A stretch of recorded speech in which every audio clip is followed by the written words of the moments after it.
There's something unsettling about a store that never sleeps. While the rest of the world winds down, 24-hour stores remain wide open, glowing like beacons in the darkness. But the fluorescent lights can only chase away so much. What lurks in the corners of these all-night outposts isn't always easy to explain, and sometimes it's impossible to forget.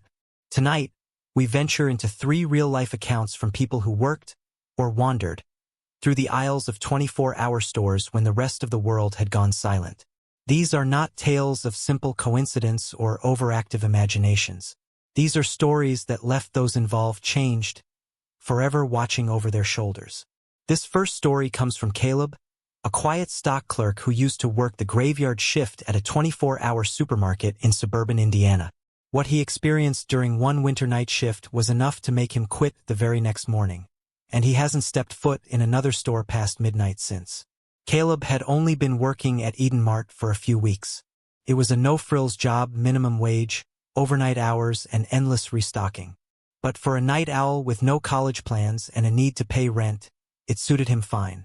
Most nights were slow. A handful of regulars drifted in and out, the same tired truck drivers, insomniac seniors, and the occasional sketchy drifter. Caleb kept his earbuds in, head down, and tried not to think too much. But that night, it started with something simple. A noise. It was close to 2 a.m. The store was quiet, the kind of quiet that hums in your ears. Caleb was restocking the dairy section when he heard it. A soft, repetitive tapping. Not loud, just persistent. Tap, tap, tap. He paused, thinking it might be a pallet shifting behind him. But it didn't stop. In fact, it seemed to be moving. He took out one earbud, squinting toward the end of the refrigerated aisle. Nothing.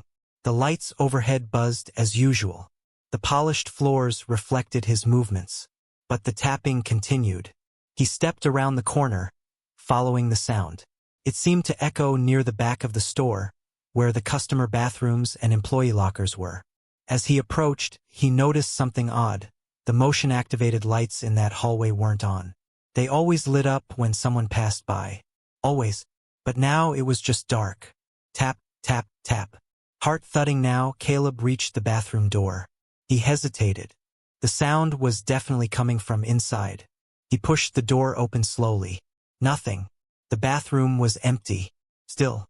But there, on the far stall, the handicapped one, he saw it. A single finger, pale and thin, tapping against the metal door from the inside. 1, 2, 3 times. Then still. He didn't scream. Not yet. Instead, he backed out of the room, heart pounding like a drum. He wanted to believe it was a prank. Customer, maybe. A coworker pulling a late-night joke. But he knew the schedule. He was the only stocker on shift. And the only cashier was up front, glued to her phone at the self-checkout stand. He turned and walked fast. Too fast. Back toward the main floor. But something had changed. The lights over aisle 7 were flickering. That aisle was home goods, pillows, small lamps, and those strange, out-of-place novelty items like oversized alarm clocks and discounted candles. Caleb had passed it not 5 minutes ago and everything was fine. Now the entire aisle seemed darker, like the lights were struggling to stay on. And in the center of it, someone stood. A figure barely visible through the low flicker. Tall. Motionless. Their face was completely obscured, but Caleb could feel the eyes locked onto him. The kind of gaze that burns. He stepped back. The lights flashed again, and this time the figure was gone. No sound. No footsteps. Just gone. He wanted to leave. He was ready to walk out and never come back.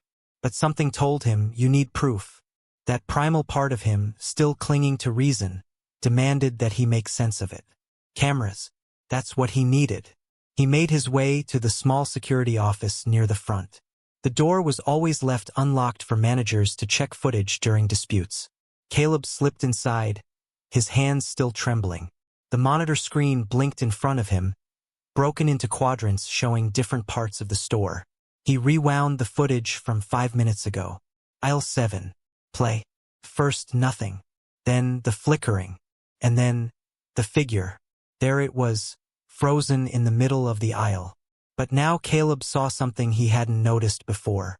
The figure's arms were wrong, too long, hanging nearly to the knees. The body was gaunt, almost skeletal. And the face, when the light blinked on for just a second, there was no face at all. Just a smooth, stretched canvas of pale skin. And then the screen glitched hard. Static. Blue flicker. The system rebooted itself. When it came back on, the timestamp showed 2:12 a.m. But the camera feed for aisle 7 was now black. Not frozen. Not off. Just completely black. As if that part of the store no longer existed. Caleb didn't wait. He left the room, grabbed his jacket, and walked straight out the front doors. He didn't clock out. Didn't speak to the cashier. He drove home in silence and never returned. The store manager called the next day. Left a voicemail saying the cameras showed nothing. No figure. No tapping. No blackouts. They accused him of walking out and abandoning his shift. But Caleb knew what he saw. And he wasn't the only one. The next week, another overnight employee, Maria, a cleaner, reported strange activity in the exact same area. She heard whispers, found smudge marks on the ceilings of the bathroom. She never finished her shift either. There's something about 24-hour stores that invites things to linger. In the early hours when the world is asleep, the veil is thinner. And sometimes the store isn't as empty as it seems. It was just after 1 a.m. when Elena pulled into the parking lot of StoreMax, a massive 24-hour superstore just off the interstate in rural Ohio. The lot was nearly empty, aside from a few semi-trucks idling in the distance and a single sedan parked crookedly near the pharmacy entrance. She hadn't planned to stop, but she was on hour 6 of a long overnight drive, and her GPS had warned her of icy roads ahead. A coffee, a snack, and a quick bathroom break. That was all she needed. Nothing more. But StoreMax had other plans. The automatic doors whooshed open with a blast of warm, dry air and the faint scent of lemon cleaner. Everything inside was unnervingly quiet. No music. No chatter. The fluorescent lights buzzed overhead, flickering in patches as if tired of holding back the darkness. She walked past rows of empty checkout lanes, her boots echoing against the polished floor.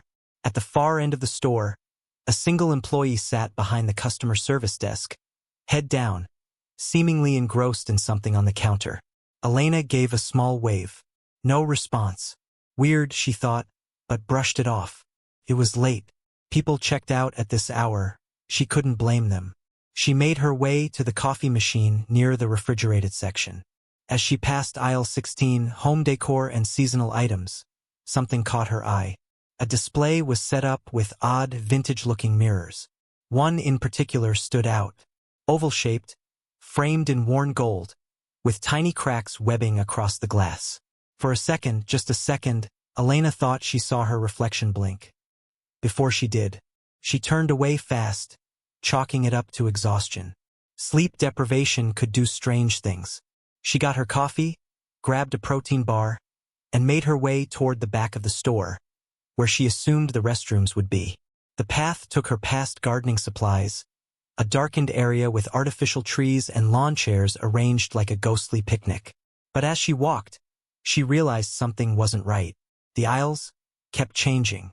She passed aisle 18 twice, then aisle 21, then strangely aisle 18 again. She glanced back. The signs above the aisles were mismatched and flickering. The rows seemed longer now, stretching deeper than they had before, almost like they were rearranging themselves behind her back. Her footsteps slowed. That's when she noticed something else. There were no other customers. Not a single one. She turned around, half expecting to see the customer service employee behind her. But the desk was gone. She blinked. The entrance was gone too. What had been a straight walk to the back of the store was now a twisting corridor of unfamiliar aisles, lit by dim overhead lights. Her breathing quickened. This had to be a mistake. Maybe she'd wandered into a storage area or a section of the store under renovation. But nothing explained the way the signs kept changing, how she saw aisle 44, then aisle 2, then a row marked simply aisle. Panic set in. She turned sharply and headed down the nearest row, hoping it would lead somewhere familiar. The shelves were strange. Lined with unlabeled boxes, dusty vases, and old-fashioned toys she hadn't seen since the 90s. And then she heard it. Footsteps. Not hers. Slow. Measured. Just one pair. Following. She froze, heart racing. The footsteps stopped too. She called out. "Hello? I think I'm lost." No answer. Only silence. And then the faintest sound of breathing from around the corner.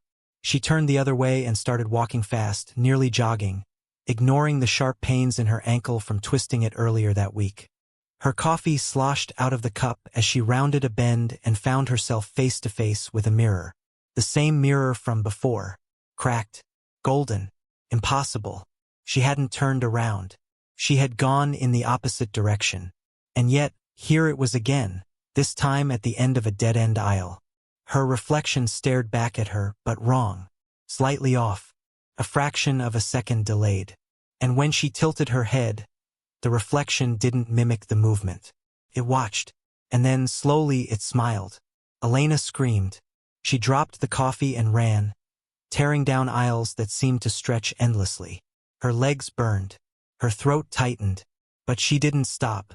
Not until she slammed directly into a wall of plastic bins, knocking over a stack of clearance Halloween decorations. The impact knocked her to the ground. Dizzy. Groaning, she tried to sit up. That's when she heard it again. Tap, tap, tap. From behind the shelf. She crawled backward, eyes darting left and right for an exit. Any exit. And then, a voice. Barely a whisper. Not coming from one place, but everywhere at once. It sounded like her own voice, layered with others. "You shouldn't be here. We never close." Her vision blurred. Her breath came in sharp bursts. The store lights flickered once, twice, and then everything went black. When she opened her eyes, she was lying in the garden section. Bright light streamed from the store windows. It was morning. People were shopping. Kids were laughing. Employees were restocking shelves like nothing had happened. She sat up slowly, disoriented. A store manager in a blue vest approached her, clearly alarmed. "Ma'am, are you okay?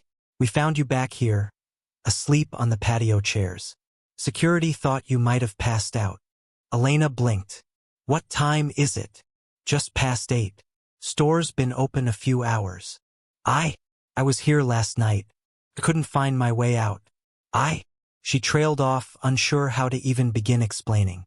The manager gave her a puzzled look. "We're not a 24-hour location, ma'am. Haven't been in over 3 years. Most people assume the scariest thing about working the graveyard shift at a rural gas station is boredom. And most of the time, they'd be right. That's how Jonas used to feel about his job until the night a regular came in and never left. It was a small-town fill-up joint tucked off a state highway in northern Michigan, surrounded by thick pine forests. Jonas had taken the overnight shift to save for college. From 10 p.m. to 6 a.m., he was the lone clerk behind the counter, sipping lukewarm coffee and listening to talk radio while stocking shelves and wiping down sticky soda machines. The night this all started felt normal, quiet, even for winter. Snow blanketed the lot, and the only sounds were the gusts of wind scraping against the metal roof. Around 1:43 a.m., the door chimed. Jonas looked up from the counter. It was him again. They called him the Suit. No one knew his real name. He was a regular who came in 3, sometimes 4 nights a week. Always the same routine. Entered exactly between 1:40 and 2 a.m., never spoke, walked stiffly to the back cooler, grabbed a small bottle of chocolate milk, then stood at the counter and paid in exact change. His suit, always charcoal gray, looked decades out of fashion. His skin was pale. His hands were bony with unusually long fingers. But what unsettled Jonas the most was the man's eyes. He never blinked. Not once. Not in the 5 to 7 minutes he spent inside the store. Jonas had even begun timing it. More as a joke, something to pass the time. But it wasn't funny. Not really. That night, something was different. The Suit didn't go to the coolers. He just stood in the center of the store, not moving, not browsing, just staring. Jonas shifted behind the counter, unease crawling up his spine. "Hey man, you good?" he asked, trying to sound casual. No response. Just that stare. Jonas cleared his throat. Cooler's back that way if you're looking for your usual. Still nothing. And then the lights flickered. Just once, but long enough to send shadows dancing across the tile floor. When they came back on, the suit had moved. Now he stood halfway down aisle 3, the cleaning products aisle. Still no sound. No footsteps. Just a quiet shift in position, like he'd glitched through space. Jonas stepped out from behind the counter. "Sir, if you need help with something, I can." Another flicker. Now the suit was at the end of the aisle. Closer to the bathrooms. Closer to the back door. Still unmoving. Still staring. That's when Jonas noticed something even more disturbing. The surveillance monitor, mounted high on the wall near the snacks, was blank. All feeds black. No signal. The system had rebooted itself minutes ago. He hadn't touched it. He picked up the store phone to call his supervisor. But the line was dead. He checked his cell phone. No bars. No Wi-Fi. Not even emergency calls. He was alone. Jonas turned back toward the aisles, but the suit was gone. Gone. Like he had never been there. "Okay, nope," Jonas muttered. He grabbed the keys from beneath the register and made his way to the front door, intending to lock it, call someone, do something. But the lock wouldn't turn. He twisted the key, jiggled the knob. Nothing. Outside, snow fell heavy and fast. But it wasn't just the weather that chilled him. There were footprints. Dozens of them. All around the lot. In loops. Circles. As if someone or something had been pacing the perimeter for hours. And not just human ones. Jonas saw bare footprints. Shoeless. Even though the temperature had dropped to 19 degrees Fahrenheit. Others looked too large, with elongated toes like a primate. Some were clawed. He stepped back. Then he heard the door chime again. Even though he was standing right beside it, no one had entered. He turned. And there, behind the counter, stood the suit. Not walking. Not moving. Standing. Jonas couldn't breathe. The suit slowly raised one hand and pointed toward the monitor. It flickered back on. But this time, instead of security footage, the screens showed Jonas. Sleeping. In the break room. But he wasn't asleep. He was standing right here. Wasn't he? Jonas backed into the corner of the store, hyperventilating. His vision blurred. The world tilted. And then, everything went black. He woke up in daylight. Paramedics hovered above him. Blue and red lights blinked outside the windows. A customer had found him collapsed near the mop bucket. No one had seen the suit. The store cameras had gone offline at exactly 1:44 a.m. and didn't come back until morning. And that wasn't the worst part. His supervisor handed him the cash register drawer the next day. Said everything was accounted for. Except one item. A single bottle of chocolate milk. Paid for in exact change. Some customers aren't there for groceries. They come for something else. Connection, maybe. A memory. Or maybe they just never figured out how to leave. Marcus had cleaned a lot of floors in his life. Schools, hospitals, office buildings. But there was something especially unsettling about working night shifts at Megamart 88. A sprawling 24-hour retail giant, just off Highway 27. The place didn't just feel big. It felt endless. It was his third week on the job, and everything had gone smooth enough. Vacuum the aisles. Mop the break room. Replace trash bags that seemed way too full for how few customers ever came through. But on this night, things changed. It was nearing 2 a.m. when Marcus noticed the door. He'd just finished buffing the tile in the back loading area when he spotted it tucked behind a stack of unused metal shelves. A narrow, rust-colored door that blended into the wall so well he was sure it hadn't been there before. There was no handle. No keycard slot. Just a faded number stenciled in red.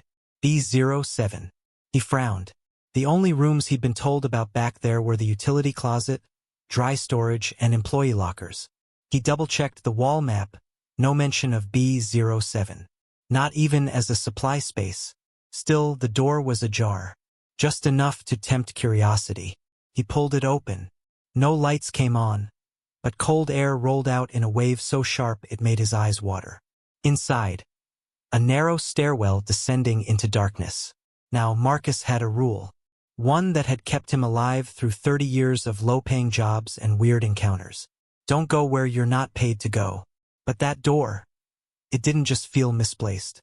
Felt wrong. And more than that, it felt like it had been waiting to be opened. He turned back toward the warehouse floor. All normal. But just before he shut the door, he heard something. A voice. Not a full sentence, just a whisper. Help! It wasn't loud. It wasn't clear. But it was there. And it wasn't his imagination. He took out his phone, turned on the flashlight, and stepped inside. The stairs creaked underfoot as he descended, slowly, each step groaning like it hadn't been touched in years. The walls were raw concrete, cold to the touch and damp. Every few feet, his light caught scraps of torn posters or writing etched into the cement. Don't listen to it. It is not her. Turn back. At the bottom of the staircase was a metal corridor, lined with flickering bulbs that barely lit more than a few feet ahead. The air smelled of rust and mildew. Marcus's fingers tightened around the flashlight. Something about this didn't feel like part of a store. Felt like a bunker. The hall branched off into several rooms, each marked with designations that made no sense. B07A, Test Bay Alpha, Intake Processing. Processing what? He peeked inside one of them. Rows of chairs bolted to the floor, all facing a whiteboard filled with scribbles in black marker. Some in English, some in symbols he couldn't recognize. In the corner, a pile of what looked like uniforms. Not Megamart uniforms. Thin, hospital-style gowns. Some of them stained. A sudden clang echoed through the corridor. Something had moved somewhere deeper. Marcus froze, light trembling in his grip. And then he heard the voice again, this time louder. Help me. Definitely a woman's voice. Weak, desperate, echoing through the hall like it came from a far-off well. He moved slowly, past rooms labeled Observation 3 and Thermal Evaluation, each creepier than the last. He reached a door slightly ajar with red tape across the frame. The tape had words on it. Do not open. Contains Type 4 residual. Before Marcus could process what that meant, the voice called again. But this time, it was right behind him. He spun around, flashlight swinging wildly through the darkness. Nobody there. But when he turned back toward the door, it was wide open. Inside, a single cot sat in the center of the room. On it, a figure. He stepped forward, expecting to see a wounded woman, maybe someone who had gotten lost or trapped. But what lay on the cot wasn't right. It looked like a person but unfolded. Limbs too long, spine too arched, face twisted in a permanent, silent scream. It blinked at him, once, slowly. Then it began to rise. Marcus backed away, heart thudding in his ears. His flashlight flickered. He turned and ran, sprinting down the corridor toward the stairs, footsteps echoing around him. The door at the top was gone. In its place, a wall. He turned around. The creature was walking toward him, jerky, unbalanced, like a puppet without strings. Its mouth opened, revealing far too many teeth. But the voice that came out was his mother's. Marcus, honey, don't be scared. Come here.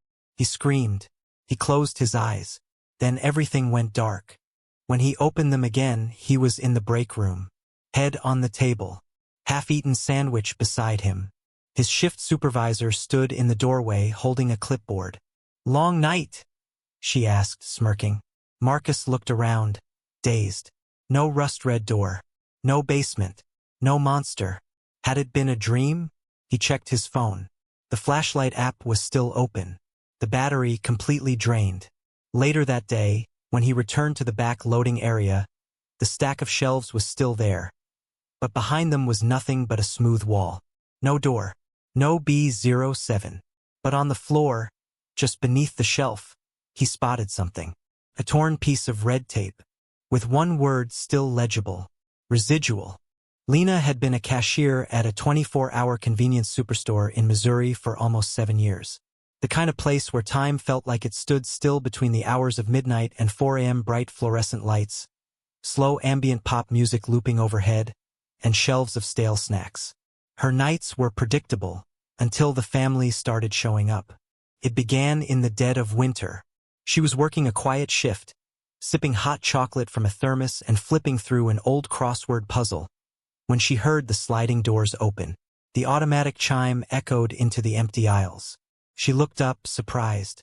A man, woman, and 2 kids were walking calmly down the center of the store. The parents looked to be in their late 30s, both dressed in modest winter coats. The boy couldn't have been older than 10, the girl maybe 5. All of them had pale skin and wide, distant eyes. None of them spoke. They moved in near-perfect unison. The father placed a jug of milk, 2 cans of chicken soup, and a pack of cough drops on the conveyor. Lena rang them up. No small talk, no questions. The mother handed her a crisp $20 bill, and they left without a word.